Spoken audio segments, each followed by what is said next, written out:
नमस्कार। कभी कोई ऐसा लिखा हुआ देखा है जो खूबसूरत तो बहुत है, किसी कला की तरह, पर जिसके शब्द एक अनसुलझी पहेली जैसे हों? आज हम बस एक ऐसी ही पहेली को सुलझाने वाले हैं और जानेंगे कि कैसे ये अनजान दिखने वाले प्रतीक आवाज के जरिए जिंदा हो उठते हैं। तो हमारी कहानी शुरू होती है इस प्राचीन लिपि से। देखिए कितनी सुंदर और थोड़ी जटिल भी है ना। इसमें हर मोड़ और हर रेखा का कोई ना कोई मतलब है। लेकिन अगर कोई इससे परिचित नहीं है तो ये सिर्फ एक कलाकृति की तरह ही लग सकती है। तो सबसे बड़ा सवाल यही है कि इसे पढ़ें तो पढ़ें कैसे। ये देवनागरी लिपि में लिखा एक प्राचीन संस्कृत पाठ है। पहली नजर में तो ये समझना लगभग नामुमकिन सा लगता है, सही कहा ना? आखिर इन चिन्हों का मतलब क्या है, इनकी आवाज कैसी होगी? बस यहीं से हमारी खोज शुरू होती है, इतिहास को उसकी आवाज लौटाने की। तो इस ताले की चाबी क्या है? वो है लिप्यांतरण। ये एक बहुत जबरदस्त तरीका है जो हमें एक लिपि से दूसरी लिपि तक का पुल बनाने में मदद करता है। यूँ समझिए, ये किसी भी भाषा की ध्वनि को समझने का एक जादुई दरवाजा है। अच्छा, तो ये लिप्यंतरण है क्या भला?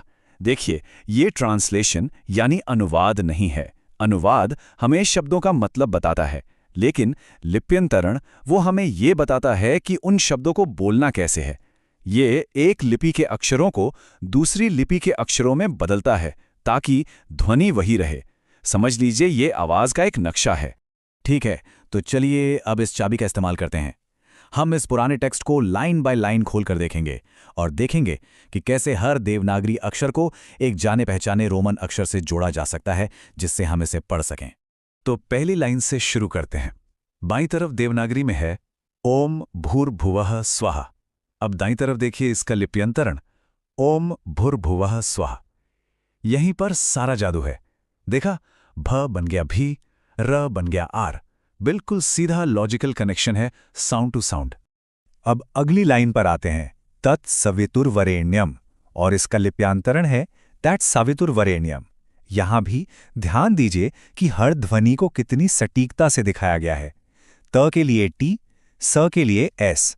अब पैटर्न थोड़ा थोड़ा साफ होने लगा है ना।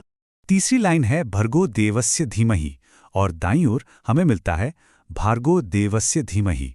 अब तक तो ये प्रक्रिया काफी आसान लगने लगी होगी। हम बस अक्षरों को मिला रहे हैं ताकि जो असली आवाज है उसे हम फिर से बना सकें।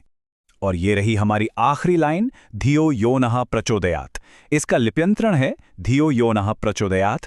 और बस इसी के साथ हमने पूरे पाठ को सफलतापूर्वक डिकोड कर लिया है।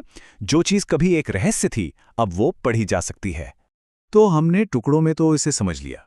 अब जरा एक कदम पीछे हटते हैं और पूरी तस्वीर को देखते हैं। देखते हैं कि हमने असल में क्या हासिल किया है। हमने एक रहस्यमयी लिपि को उसकी आवाज लौटा दी है।